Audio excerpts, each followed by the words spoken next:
Queremos poner al alcance de tu mano una valiosa información acerca de el texto sagrado. Acércate para que conozcas cómo se conformó el más maravilloso de todos los libros a través del tiempo.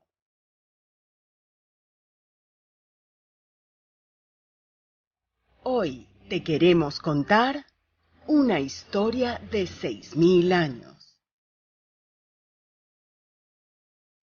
No te pierdas este curso multimodular en el que te hablaremos de su origen y transmisión,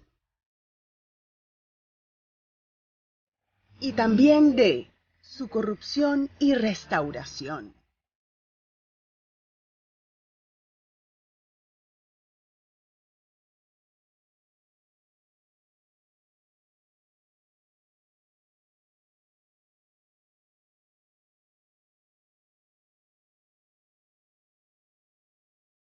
Buenos días, buenas tardes, queridos hermanos. Agradecida al Señor por estar una vez más con todos ustedes, compartiendo estos granitos de arena que el Señor, pues, en su infinita misericordia ha permitido que podamos aprender e investigar.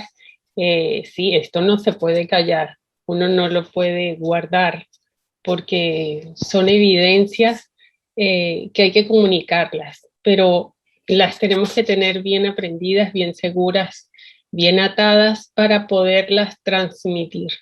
Entonces, esto no se acaba con estos 8 módulos. Eh, la Sociedad Bíblica Iberoamericana siempre estará pues con cada uno del que quiera pues acercarse y seguir pues eh, tomando información de todo lo que el Señor nos permite investigar y descubrir, analizar. Queremos que esto sea parte de ustedes, de sus grupos de reunión, de sus iglesias, de su congregación, porque es de bendición, es de riqueza y a la final todo esto es para dar la gloria a nuestro Dios, que es lo que se percibe, ¿no? Que la palabra de Dios corra y sea magnificada. Entonces, sin más preámbulo, vamos a entrar en materia porque no sé cómo voy a decir todo lo que tengo aquí escrito. Entonces, y anotado. Entonces, estamos agradecidos al Señor y que nos dé que me dé las palabras para poder transmitir todo esto que hemos preparado. Bueno, como recordarán y para nuestros amigos que ingresan hoy, la historia del texto sagrado es una historia muy, muy larga. Son 6000 años de acontecimientos que estamos tratando de colocar en 8 horas de, de conferencias. Y hemos dividido esta historia en 4 partes. El origen, la transmisión y corrupción, esa transmisión de más de 20 siglos para el antiguo pacto y 14 para el nuevo, que llevaron en sí, pues, lamentablemente, pues, una alteración textual, una corrupción en lo que se iba copiando. Pero la buena noticia es que hay una restauración para esos pequeños errores que no influyen en nuestra salvación por gracia y la obra de Jesucristo, sino que son detalles que nos hacen más o menos felices. Por eso es importante su restauración, para que seamos completamente felices y descansemos en la gracia de nuestro Salvador, que su amor es infinito y su misericordia es maravillosa. Y luego entonces hablaremos de cómo después de esta restauración textual en esos idiomas originales, el hebreo, el arameo y el griego, debemos llevar el texto al idioma vernáculo, que es el que comprendemos y del que vamos a sacar pues el provecho porque no sabemos pues estos idiomas. En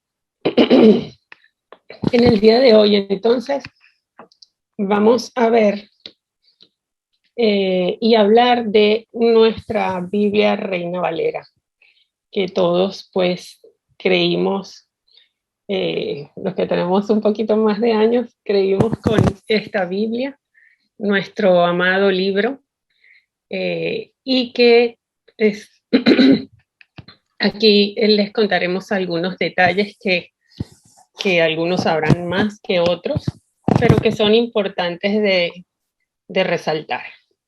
No voy a ampliar en la historia que ustedes ya tienen y han podido leer en el artículo correspondiente y en el corto video que les enviamos. Sin embargo, pues vamos a hacer un repasito así rápido de estos antecedentes y con la fuerza opositora de la Inquisición aquí en Europa y en España, pues la palabra de Dios no corría como en otros países, ¿no? Entonces había una gran persecución y los españoles no contaban con una Biblia traducida en castellano o en español.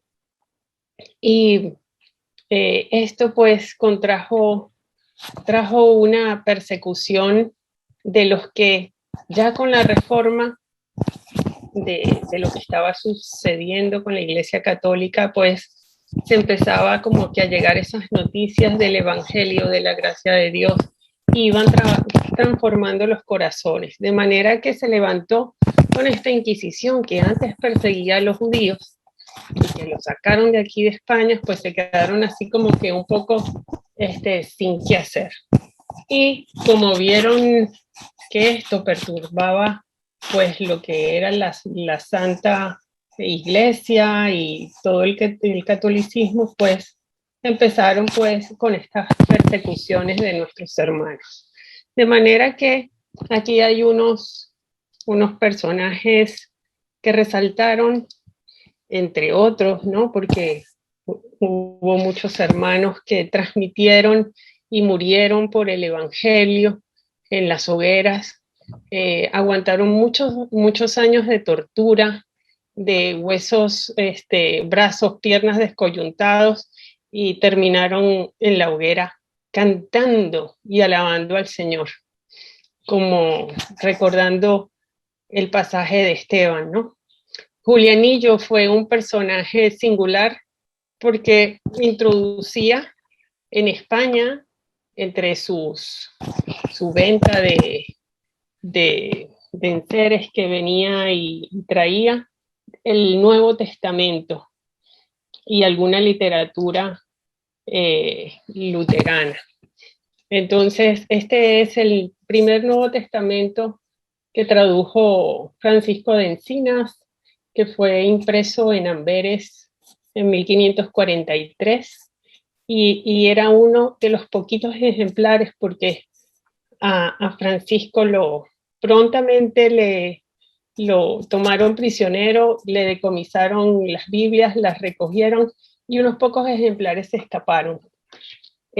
Posteriormente, Juan Pérez de Pineda hizo un trabajo de revisión de este Nuevo Testamento y pudo imprimirlo en 1556, si mal no recuerdo.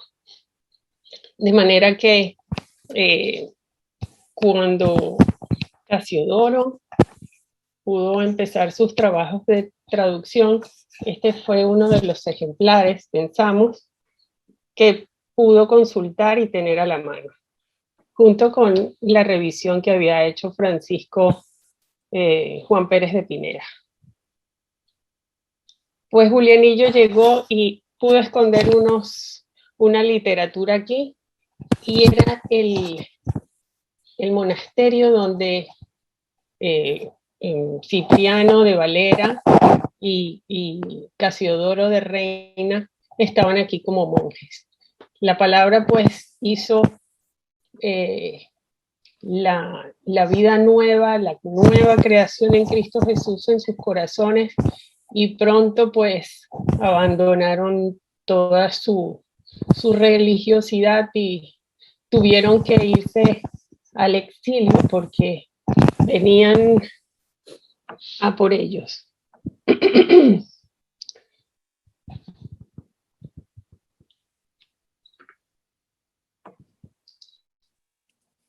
Aquí tenemos un fresco del monasterio. Hay un monumento allí a Casiodoro en Sevilla que hace pues el homenaje a estos acontecimientos. Nuestros queridos hermanos pues pronto tuvieron que salir de Sevilla y fueron a Ginebra, donde allí vieron lo que pasaba con Calvino y como que no les gustó mucho, porque se fueron a Londres. Uy.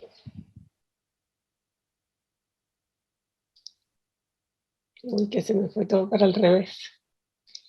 A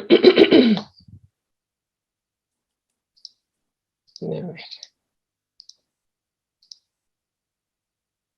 Bien, estuvieron pues, toda esta historia la tienen en la revista y queremos pues enfocarnos más en lo que, de dónde salió el nombre de nuestra Biblia Reina Valera, qué bases usaron ellos dos para hacer sus Biblias, y luego considerar el trabajo crítico textual que hizo Casiodoro de Reina, porque esta parte como que nadie sabe. Y luego ver algunas observaciones de lo que hemos visto a lo largo de nuestro trabajo de estos 40 años en la traducción bíblica. Pues miren, el nombre de Reina Valera viene de ambos apellidos de Casiodoro y de Cipriano. Esta es como una marca que se ha hecho las diferentes sociedades bíblicas para poner en circulación esta fusión de estas dos Biblias. Primero, tradujo Casiodoro su Biblia del oso, porque se la llama así por la primera hoja que tiene un oso tomando miel de un panal que está en un árbol. Fue impresa en 1569 en Basilea. Eso no aparece en la portada porque como tenía que pasar los controles fronterizos para poder ser distribuida y burlar todas esos controles, pues la Biblia tenía que estar de una manera que pudiera como vadear y saltarse todas esas vigilancias. Por ejemplo, algunas Biblias que imprimieron, en vez de llevar una portada que dijera la Biblia o la Santa Palabra, o decía Diccionario de la Lengua Castellana, por ejemplo, para que entonces en los controles levantaban la tapa del libro, veían diccionario y lo dejaban pasar. Otra de las características que tiene esta Biblia es que no tiene el nombre de Casiodoro de Reina por ningún lado. Tampoco el lugar donde está impreso, porque los inquisidores iban directamente pues a esa ciudad con esa impresión, con esa casa impresora, y eran pues apresados y después torturados. De manera que entonces estas Biblias, sobre todo la de Casiodoro, tiene como unas unas características que uno pudiera pensar que no era, que era todavía católico, porque también tiene los libros apócrifos en la misma secuencia en que estaba la Vulgata. Pero eso pensamos, y este es el pensamiento de muchas personas, que él los dejó de esa manera para poder burlar y que pasara de una manera más fácil su Biblia, su traducción. Y luego, entonces Cipriano hizo como una revisión de la Biblia de Casiodoro. Sin embargo, puso su nombre bien grandote, no puso el de Reina, y la diferencia entre ambas Biblias no es mucha. Hay algunas palabras que cambió, algunas variantes que eliminó, otras que aprobó, quitó algunas notas, sobre todo de la Septuaginta, que Casiodoro había puesto al margen como para hacer referencia a que había un texto que presentaba otra lectura, ¿no? Entonces, todo esto hubiera sido muy interesante tenerlos en nuestras Biblias cuando creímos, porque nos hubiera evitado todos estos largos años sin tener esta información.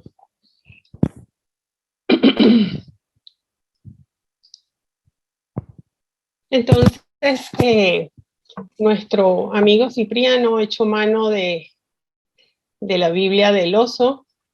No cambió, por ejemplo, la Biblia de Casiodoro tiene diferentes como introducciones para casi todos los capítulos de la Biblia.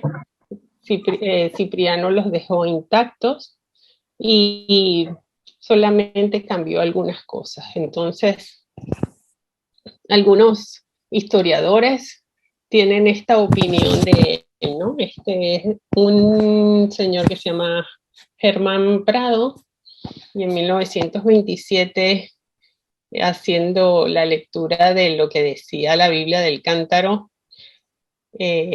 decía que para algunos las palabras de Valera se consigna en la exhortación al cristiano lector sobre el trabajo que yo he tomado para sacar a luz esta obra. Ha sido muy grande y de muy largo tiempo. Yo, siendo de 50 años, comencé esta obra, y este año de 1602, en que ha placido a mi Dios sacar la luz, soy de 70 años. Decía que no son sino un ejemplo de hipérbole andaluza, ya que nada tenía de docto ni hebraizante, sino que era más bien un simple y desvergonzado plagiario. Entonces, bueno, eso nunca se cuenta de la historia que tenemos sobre la Biblia Reina Valera, pero está ahí. Sin embargo, pues Casiodoro, por las palabras, cortitas palabras que ustedes han podido escuchar en el video, y ahí les compartimos la amonestación, que deberían tomarse el tiempo para poderla leer, porque transmite toda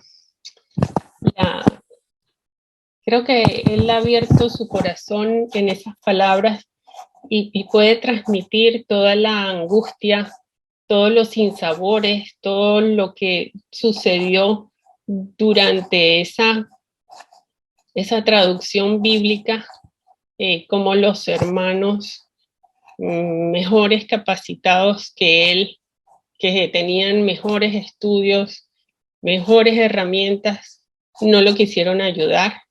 También iba como que escapado no solamente de la Inquisición, sino también de los comentarios y de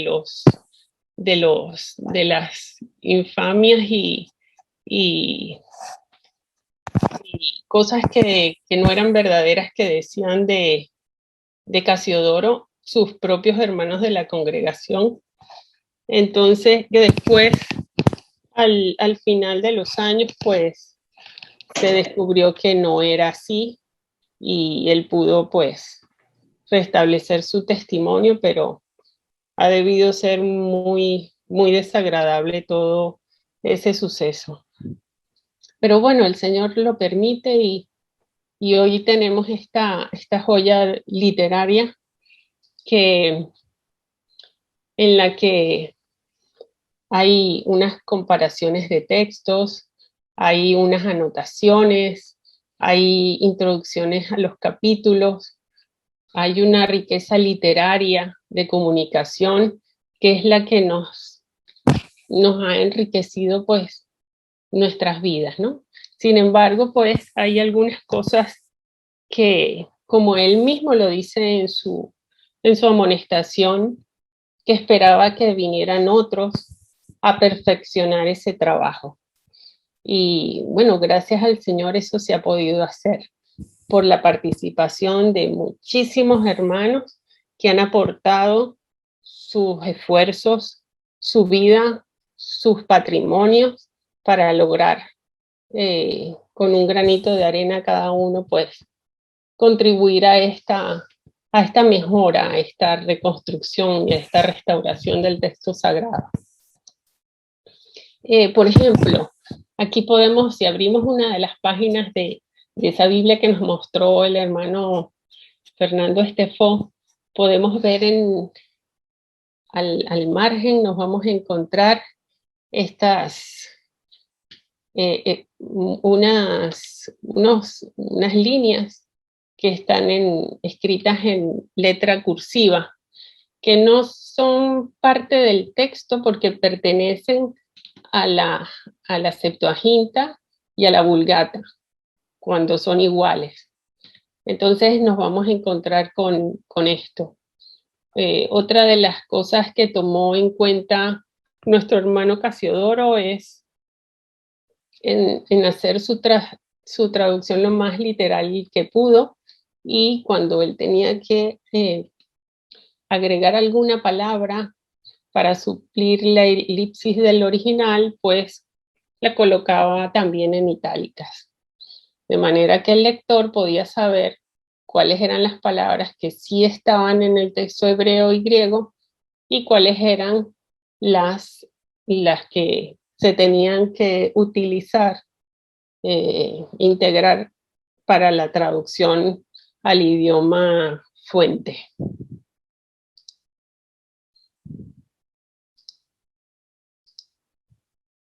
Ven, aquí hay otra de los 70. Ponía el versículo y cuando entonces consideraba estas son partes de, bueno, esto es del Génesis. Hay varios lugares donde él incluye textos de la Septuaginta. Veamos ahora. Miren, aquí también hay referencias cruzadas, porque iba colocando los versículos aquí de las partes que hacían referencia a la lectura. Hacía pues los pequeños comentarios de palabras hebreas o griegas que podían ampliar o aclarar el significado del texto. Y también hacía, pues, como les dije, introducciones a los diferentes capítulos de la Biblia. Uy.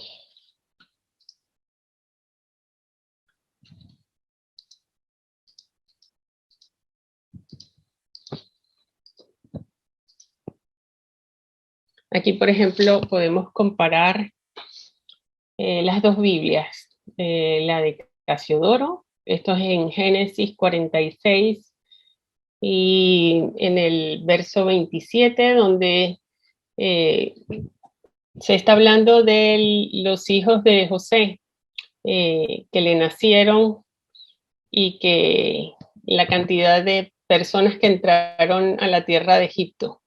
Y entonces él presenta aquí una variante muy interesante, porque el texto masorético registra los 70.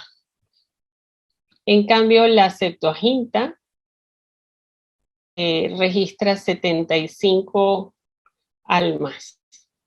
Sin embargo, aquí si vemos la Biblia de Cipriano, la Biblia del Cántaro, vemos que él ha eliminado esa nota de la Septuaginta.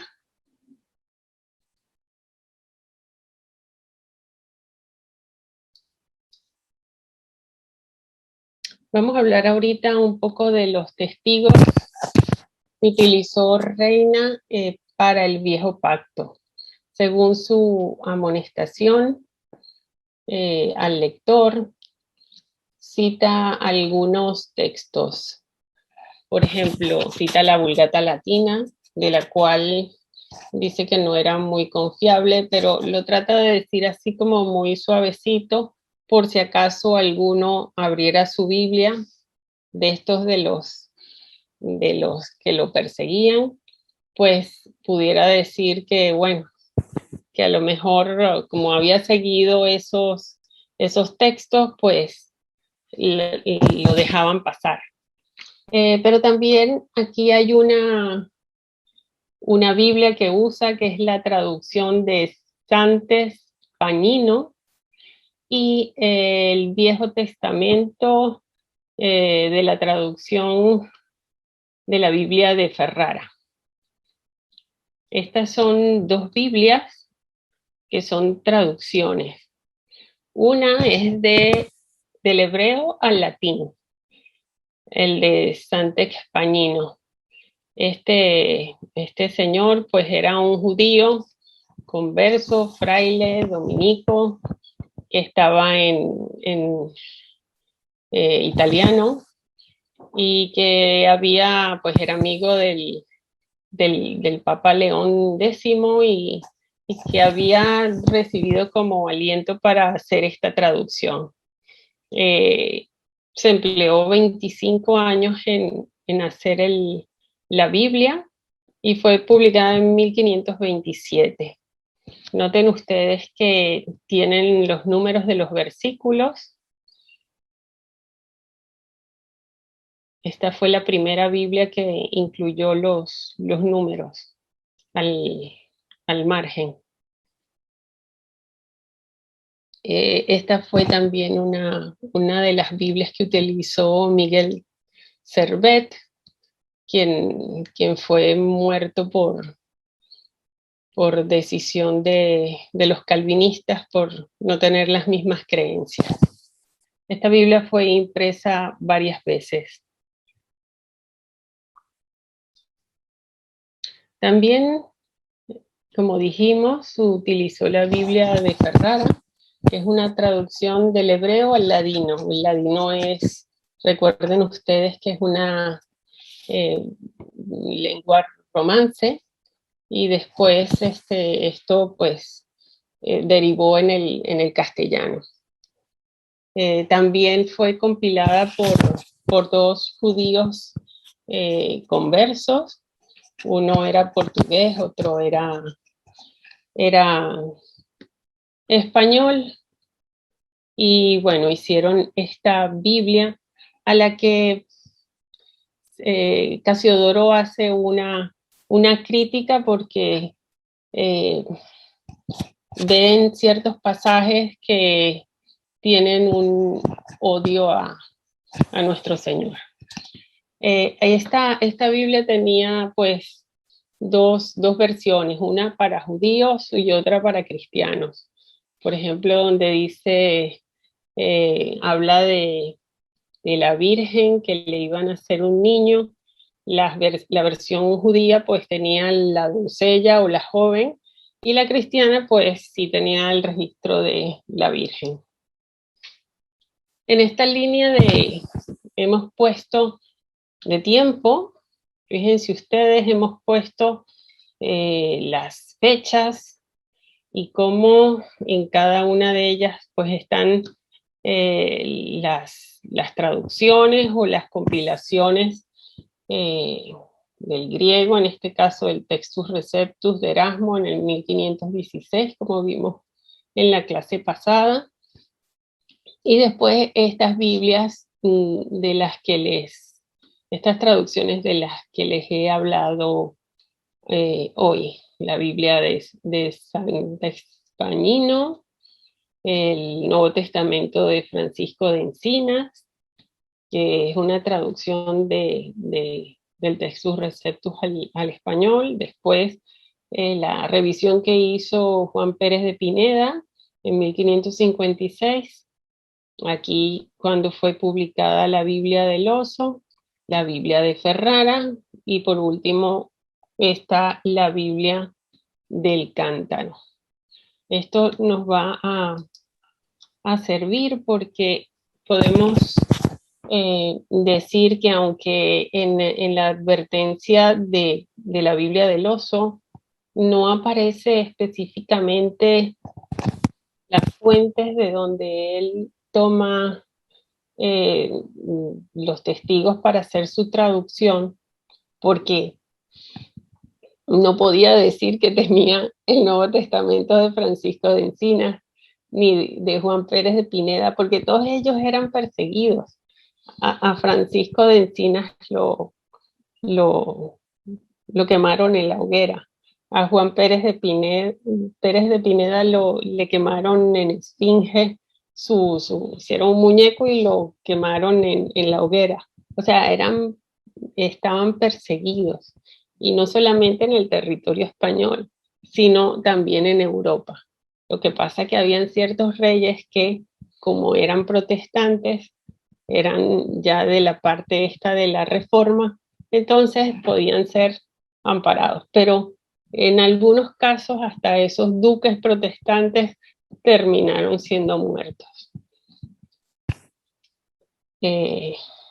Aquí entonces podemos ver cómo, aunque la Biblia del Oso no dice, sino que usó textos griegos, no especifica cuál. Pensamos que pudiera ser que Casiodoro tenía a mano el Textus Receptus de Erasmo, tenían los Nuevos Testamentos de Francisco y de Juan, y que estos fueron los materiales con que él pudo hacer su traducción. Sin embargo, al preparar estas clases hemos encontrado ciertos elementos que nos hacen pensar que posiblemente tendría algún otro manuscrito griego. Para el Antiguo Pacto, aunque no uso mucho la Vulgata, como está puesta ahí, pues, y la refiere ahí en las notas marginales, pues la hemos marcado como parte de su Biblia, y las Biblias de las traducciones del hebreo al latín y al ladino. Entonces, podríamos decir que esto es lo que Casiodoro de Reina usó para hacer su traducción. Como podemos ver, no son toda esa masa de manuscritos que hemos visto en la segunda, en la tercera clase y en la tercera clase que vimos, y en la cuarta clase, donde hablamos de los testigos de las familias textuales, sino que esto entonces se reduce a unos 7 manuscritos que fueron los de Erasmo, y que algún otro, pero si tuvo alguno fue tardío también. De manera que eso lo tenemos que tener presente para tener a la versión de la Biblia del Oso en el justo lugar que merece, en cuanto no como obra literaria, sino como base textual en comparación con los documentos más antiguos encontrados recientemente. Nuestro amigo Cipriano de Valera, pues, usó la Biblia del Oso para hacer su Biblia del Cántaro. Y bueno, esta Biblia que tomó pues ambos apellidos de estos dos hermanos fue revisada y impresa vez tras vez hasta ahora, hasta el presente. En cada una de sus impresiones se les hizo modificaciones. Hay algunas ediciones que dicen algunos críticos que fueron hechas y adaptadas para que se pareciera a la King James. Y bueno, cosas así van, si uno se toma la tarea de revisarlas todas y ver puntualmente pasajes críticos, pues podrán encontrarse todas esas variaciones, ¿no? Una de las cosas importantes que tiene Casiodoro en su amonestación es, es que critica a las traducciones que quitan el nombre de Yahvé, aunque él traduce Jehová, y que lo sustituyen por Señor. Eso él lo toma como la parte esta que Dios dice que no hay que quitar ni añadir nada. Y esto es quitar el nombre de cómo Dios quiere que se le llame, es importante. Y él hace una crítica muy fuerte para que esto no se haga. Sin embargo, en todas estas ediciones y hasta el presente, menos en esta, se ha podido conservar por lo menos un nombre, aunque no sea el que es, porque se traduce como Jehová, y Jehová es las palabras Yahvé, o sea, el tetragrama, utilizando los puntos vocálicos de Adonai. Porque si ustedes recuerdan, ¿se acuerdan cuando vimos lo de los Ketiv Kere en en los manuscritos del texto masorético? Pues uno de esos cambios es en el tetragrama, ellos cambiaban el tetragrama por la palabra Adonai. Y en algunas Biblias está representado el tetragrama con los puntos vocálicos de la palabra Adonai. Y por eso las traducciones estas al castellano han tomado el nombre Jehová en vez del nombre de Yahvé. Esta Biblia de Reina Valera 2020 ha impreso, pues, ha eliminado todos los Jehová y ya pone el Señor y Dios. Entonces han quitado el nombre personal de Dios y esto no va bien con el nombre, por lo menos de reina. Deberían pues aquí quitarle, porque en su amonestación está expresamente esa crítica. Y pues los editores de esta versión, no han respetado esto. Bueno, Casiodoro como crítico textual. Ha hecho comparaciones de textos y análisis de variantes textuales. Muy tímidamente, pero lo ha hecho. Entonces, esto hay que resaltarlo porque nuestro hermano decía que era importante el trabajo que vinieran a hacer otros, porque él hizo esto con lo que tenía, con los materiales que tenía. Lo estaban persiguiendo, se tenía que cambiar de ciudad prácticamente cada 2 por 3. Y en ese tiempo pues no había lo de la arqueología, no había lo de los estudios textuales, no había los recursos de informática que tenemos hoy en día. Entonces nuestro hermano hizo lo mejor que pudo con lo que tenía, con lo poco que tenía. Entonces, volviendo a estas bases textuales que usó para el Viejo Pacto, fíjense en una de sus amonestaciones aquí, un párrafo muy interesante que tiene, donde critica en la Biblia de Ferrara, ah, en el pasaje de Isaías capítulo 9, versículo 4, donde él resalta este odio de Cristo por esa traducción, ¿no?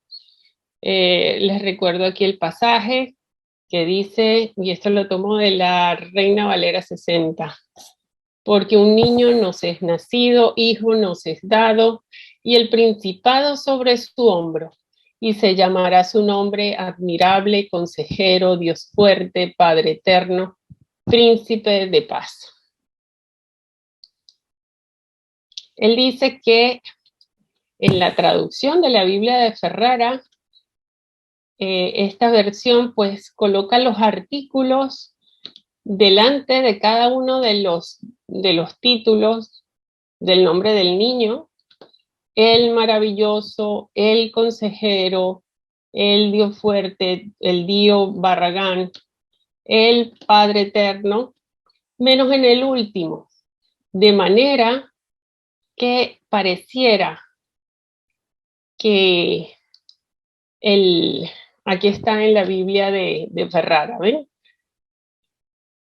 Y llamó su nombre el maravilloso, el consejero, el Dios Barragán, el Padre eterno, Sar Salom. Es como si Dios estuviera poniendo el nombre al niño y solamente el nombre fuera Sar Salom, o sea, príncipe de paz.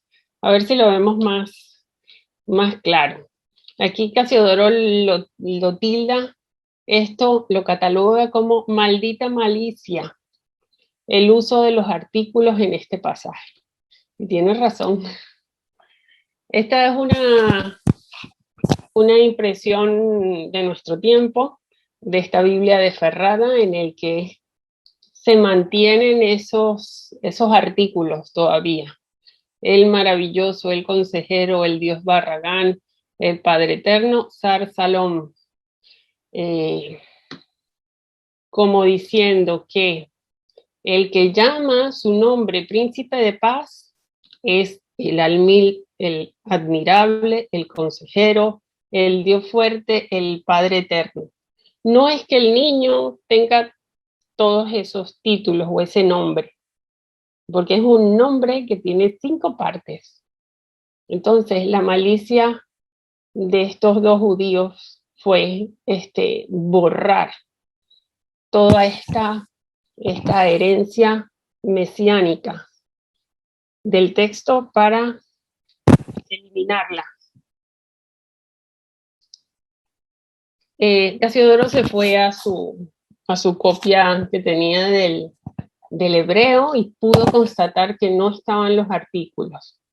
Miren, aquí está el versículo. Empieza aquí en 5. Y aquí están las palabras admirable, consejero, Dios fuerte, Padre de eternidad, príncipe de paz. Un artículo se hace en las palabras hebreas colocando delante de cada una de ellas esta letra de aquí. Vamos a ver si consigo una. Mire, esta. Esta letra delante de cada una de estas palabras es la que haría el artículo delante de cada sustantivo. Y no la tiene.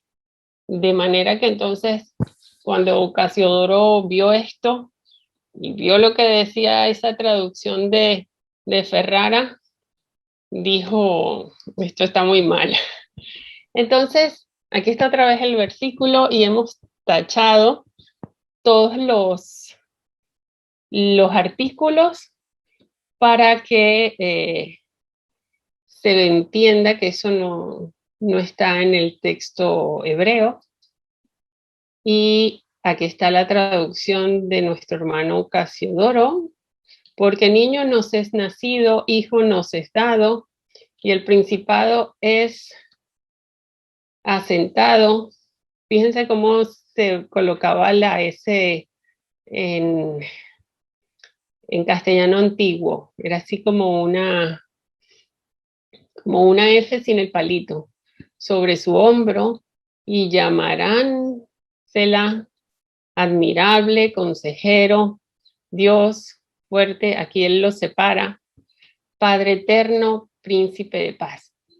Sin el artículo, sin los artículos, porque el nombre del niño son estos 5: admirable, consejero, Dios fuerte, Padre eterno, príncipe de paz. Que si los buscamos cada uno de ellos en la palabra, nos mostrarán cosas impresionantes de ese niño, porque todas nos hablan del Señor Jesucristo. Admirable, por ahí el ángel de Yahvé dice que es admirable. Entonces ya nos está descubriendo quién es ese ángel de Yahvé. Consejero, porque él es la sabiduría. Dios fuerte, porque él sacó del pueblo de Egipto a su pueblo Israel, de Egipto a su pueblo Israel. Y nos lo dice en Judas, cuando dice que fue el mismo Jesús que lo sacó. Pero allí en el antiguo pacto lo pone como brazo fuerte. Padre eterno, porque él dice, yo y mi Padre somos uno, ¿verdad? O como si él envía, Jesús envía al Parácletos de parte del Padre, y después dice que de parte del Padre, el Padre enviará de parte de él al Espíritu, al Parácletos. Y príncipe de paz, porque él es el pacificador, el que ha hecho la paz entre los dos pueblos, porque él ha hecho la reconciliación arriba en los cielos y aquí abajo en la tierra. Entonces, estos nombres, estos cinco títulos que se convierten en un solo nombre, que nos hablan de la gracia, porque 5 tiene que ver con eso, con la gracia de Dios. No puede ser de otra manera. Tienen que llevar, no pueden llevar el artículo. Aquí, por ejemplo, Proverbios 12:11. Casiodoro pues ponía, esta es una parte del versículo que, fíjense ustedes que ahorita está haciendo de estudio y se piensa que este versículo pudiera ser que esté reflejando el texto hebreo de la Borlaje de la Septuaginta. Entonces es muy importante y lo quisimos resaltar aquí.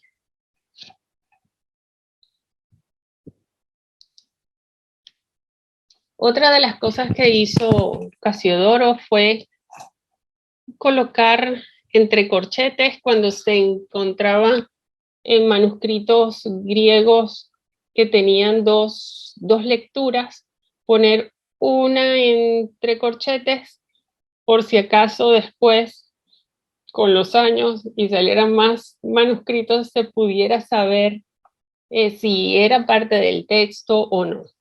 La quiso dejar así y me parece muy bien, porque hubiera como, nos hubiera transmitido esa historia verdadera del texto, y no como nos han hecho creer desde el principio que las traducciones eran inspiradas por Dios.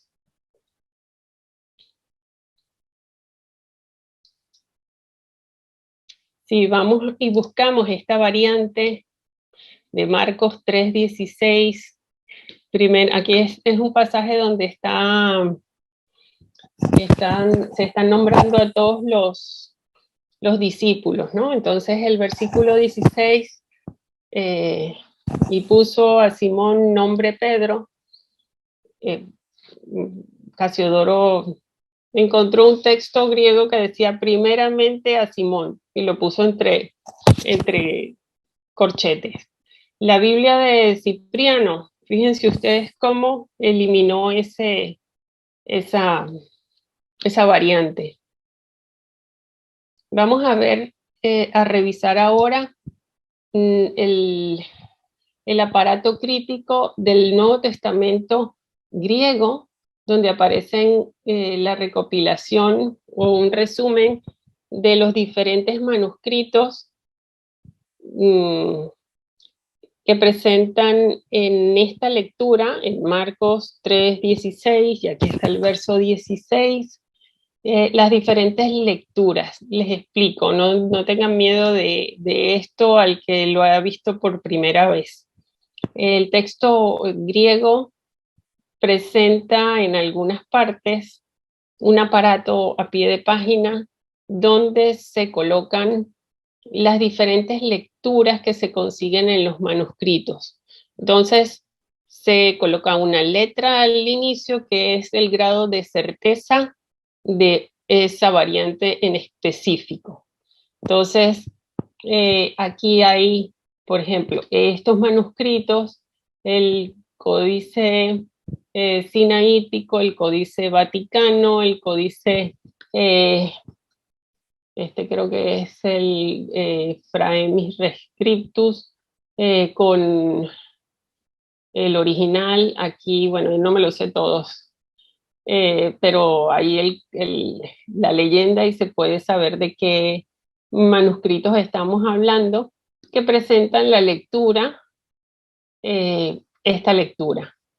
Y nos encontramos, cada dos rayitas presenta otra variante de ese mismo pasaje en los otros documentos, ¿no?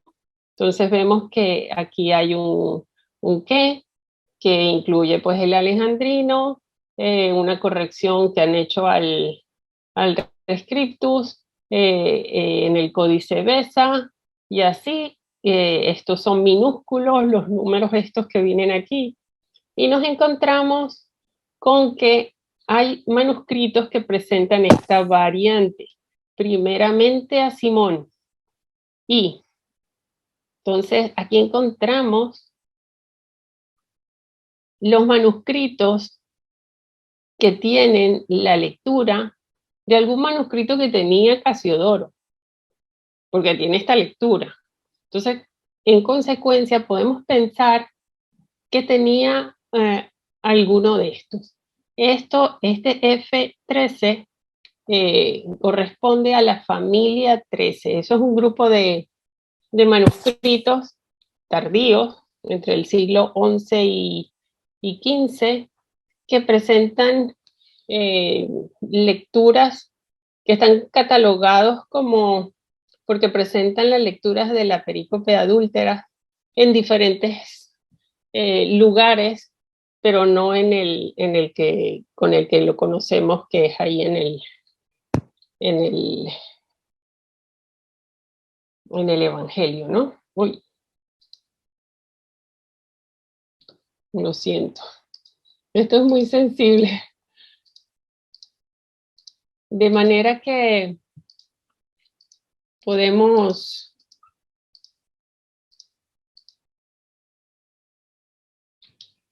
decir que fíjense cómo tiene la lectura el Textus Receptus, el de Erasmo, en este pasaje. Y llamó a los 12. La Biblia del Oso registra primeramente a Simón, pero viene de esa familia, de algún manuscrito de esa familia 13. La Biblia del Cántaro lo suprimió. El Nuevo Testamento griego en la 28ª edición tampoco presenta ninguna de estas dos lecturas porque son tardías, y la Biblia textual pues no la tiene. Otro ejemplo, y ya voy más rapidito porque ya veo la hora aquí. Esto es en Juan 12:1. Fíjense cómo la Biblia del Oso registra, está el pasaje del Señor Jesús cuando resucita a Lázaro. Y entonces dice, Jesús había resucitado de los muertos, refiriéndose a Lázaro. Aquí en la Biblia del Cántaro, ya casi el Cipriano ya coloca la variante como buena dentro del texto. Y si nos fijamos en En lo que dice el Textus Receptus, sí lo tiene. La Biblia del Cántaro sí lo tiene. La del Oso lo tiene entre corchetes. Lo tiene el Nuevo Testamento griego crítico y entonces también lo tiene la Biblia textual. O sea, es una variante que sí tiene que estar, porque está atestiguada en los documentos más confiables. Veamos otro ejemplo. Este es muy interesante. Juan 19:3. Y venían a él y decían, aquí están, era cuando iban a azotar al Señor Jesús. Y la variante, y venían a él, registrada en la Biblia del Oso, Cipriano la quitó, la eliminó. Sin embargo, esa variante está atestiguada en los mejores manuscritos. El Textus Receptus no la tiene. Por eso también pensamos que Casiodoro tenía otro tipo de documentos con el que hacer este cotejo. Fíjense cómo entonces, al eliminarla Cipriano, ya no pasó a todas las demás impresiones y la versión Reina Valera 60 no la tiene. Pero inicialmente en la Biblia del Oso sí está. Entonces, algunas consideraciones o observaciones que hemos tenido aquí en Sociedad Bíblica Iberoamericana a lo largo de estos 40 años es que aunque este Nuevo Testamento griego de Erasmo, que ha servido de base para todas las traducciones, inglés, francés, portugués, alemán y español,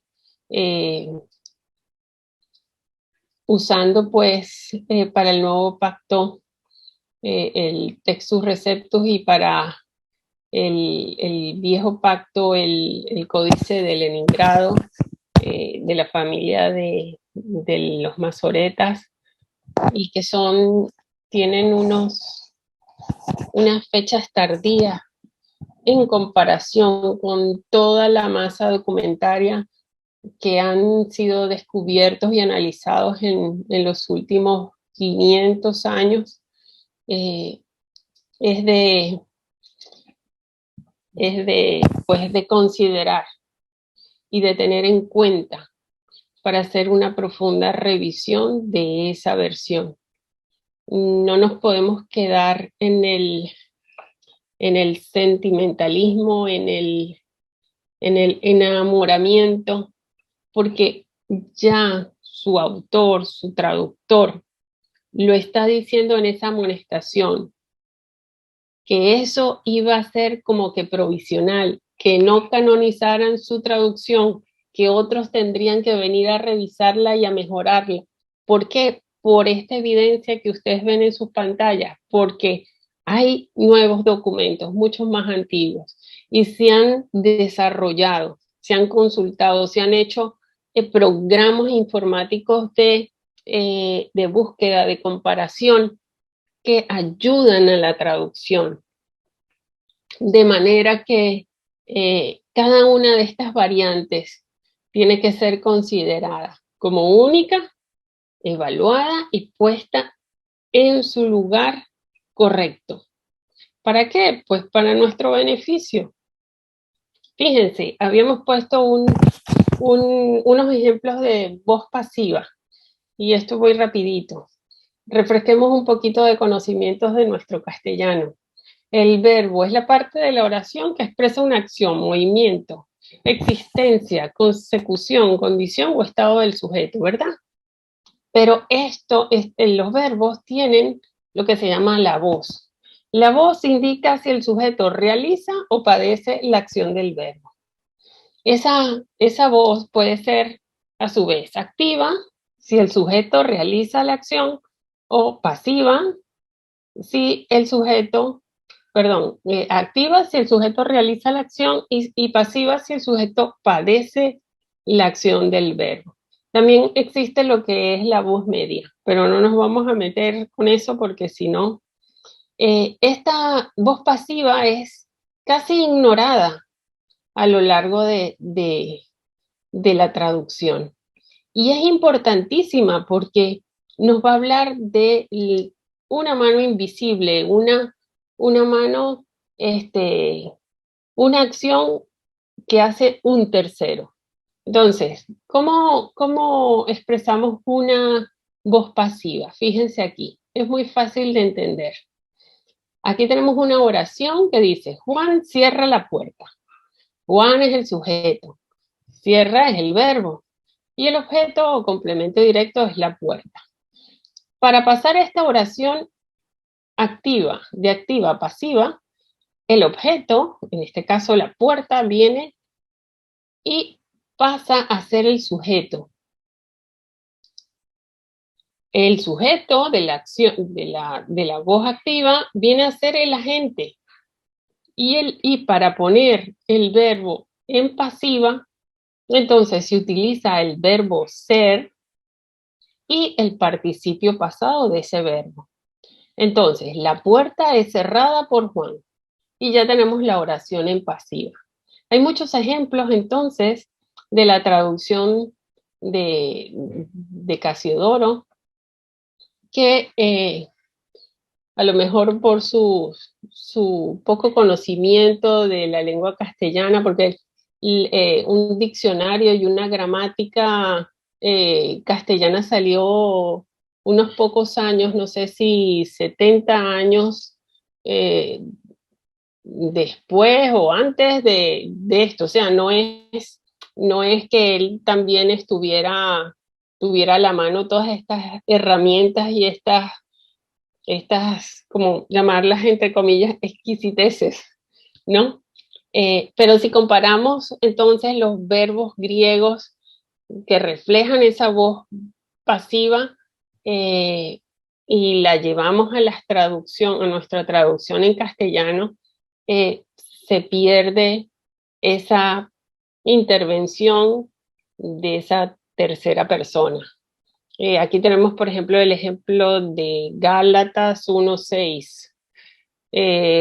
Registra así la Reina Valera 60. Estoy maravillado de que tan pronto os hayáis alejado del que os llamó por la gracia de Cristo para seguir un evangelio diferente. En voz pasiva, como registra el griego. Estoy maravillado de que así tan pronto estáis siendo desviados. ¿Ven? Es la acción de un tercero que los está desviando. No son ellos que quieren desviarse, sino que hay alguien que los quiere desviar. Otro ejemplo. Cuando le dice Jesús al paralítico, levántate, toma tu cama y vete a tu casa. Entonces él se levantó y se fue a su casa.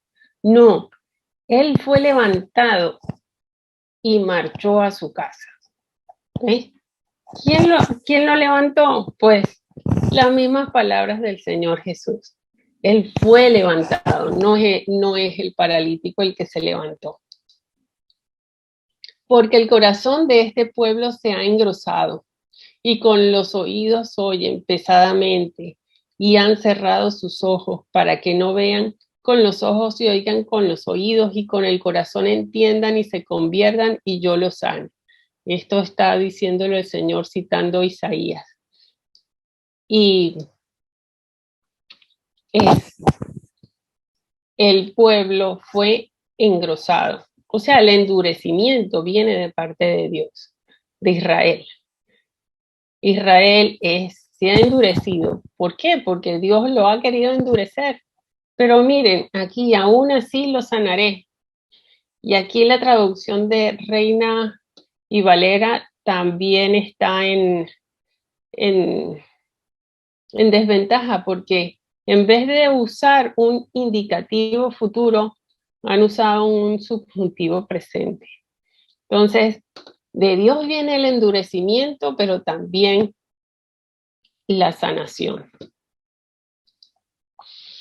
Otro ejemplo. Y dijo, de cierto os digo que si no os volvéis y os hacéis como niños, y es, si no fuerais transformados y llegarais a ser como niñitos. Ven, necesitamos la parte externa, la intervención divina. Si estamos muertos en nuestros pecados y delitos, y el muerto no puede hacer nada, tiene que ser arrastrado, tiene que recibir la vida de afuera. Entonces, aquí también se ve la intervención de, del Señor. Otro, había también un mendigo llamado Lázaro que estaba echado a la puerta de aquel, lleno de llagas. No estaba echado. Había sido echado. O sea que todo lo que pasa, vemos cómo el Señor tiene un perfecto control. Lázaro había sido echado ahí para que el rico pudiera tener una oportunidad de atenderlo y no lo hizo. Entonces, otro, por lo cual asimismo padezco esto, pero no me avergüenzo porque yo sé a quién he creído y estoy seguro que es poderoso para guardar mi depósito para aquel día. Estas son palabras de Pablo, pero él estaba aquí seguro. ¿Pero qué dice realmente el texto griego? Dice, he sido persuadido. No es lo mismo, estoy seguro, que estaba Pablo seguro de lo que decía, que de quien lo había persuadido de que iba a ser guardado su depósito hasta aquel día. ¿Quién lo persuadió? Pues el mismo Dios. Entonces, vemos cómo estas son cosas que quedan excluidas para el lector que no se entera de, esta, de estas riquezas, de estas intervenciones divinas. Otra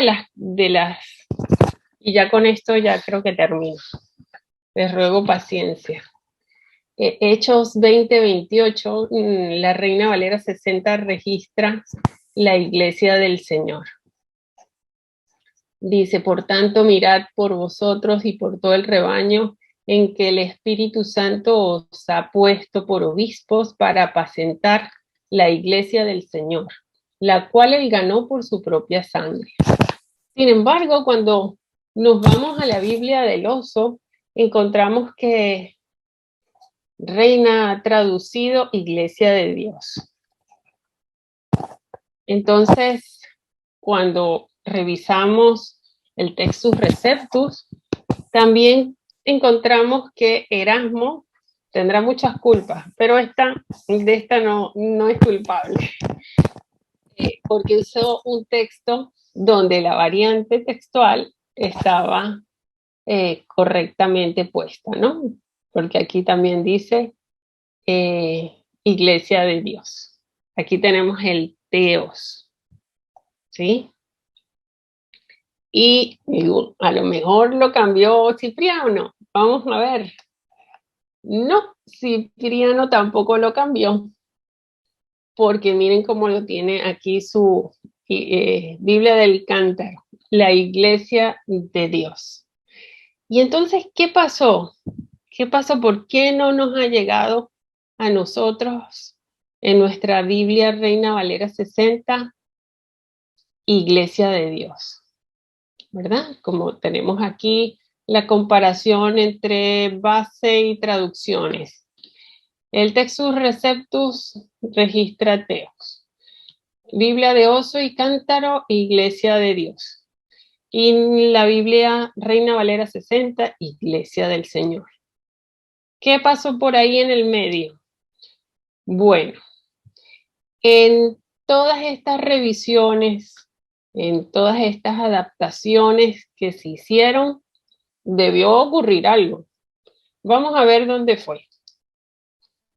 Aquí tenemos, y nos dimos la tarea de revisar todas estas versiones y vemos que se conserva el registro de Iglesia de Dios hasta la revisión de 1865. Y fue con la de 1909 que ocurre ese cambio. Entonces, aquí tenemos a los responsables de esas revisiones y esas impresiones. Y en ese tiempo, entonces, el texto estaba en manos de la Sociedad Bíblica Británica y Extranjera. Y las correcciones fueron hechas por estos dos señores, nuestros hermanos Juan Cabrera y Cipriano Tornos. ¿Quiénes serán estos señores? Bueno, aquí conseguimos unas fotografías de ellos y si ustedes quieren más información, pues pueden buscarlas en el internet. Lo que queremos resaltar con esto es que no es sino hasta el 2000, 2004, en esas versiones y en la Gómez, que se vuelve otra vez a la lectura de Iglesia de Dios. O sea, hemos estado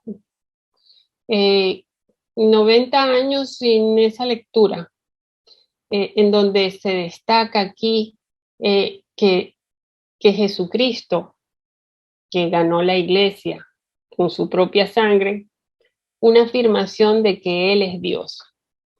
Eso en ese pasaje se ha perdido por 90 años. Hoy, gracias al Señor, pues hay ya versiones, impresiones de esa Reina Valera que tienen este registro. Pero si ahorita han quitado el nombre Jehová y ponen Señor, pues no ayudan tampoco mucho, ¿no?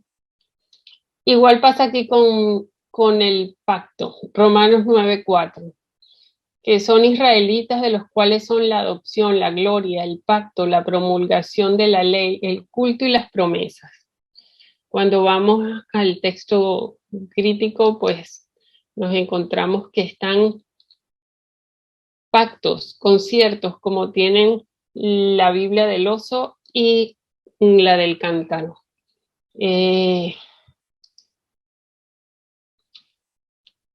Aquí están nuestro Nuevo Testamento griego crítico, donde registra los pactos, y en su aparato crítico, en el versículo 4, tenemos los que les mostré antes, las variaciones de lo que, de las diferentes variantes, ¿no? El pacto está en estos documentos. Pero, ¿cómo es que si esa versión viene de esas dos Biblias, se tomen la libertad de cambiarlas? Algunos dicen, como les decía, que habían tratado como de adaptar este pasaje, los reformadores antiguos, y porque era una idea que tenía que solamente había un solo pacto, cuando el texto crítico pues dice, usa el plural. Cuando hicieron este cambio no se fijaron que también lo tenían en Efesios 2, 11, 12, la palabra pactos en plural, y que habla también de la ciudadanía de Israel o de los israelitas. De manera que, bueno, son cosas que les dejamos sobre el tapete para que ustedes puedan analizar. Muchas gracias, y ahorita si tienen preguntas, por favor, adelante.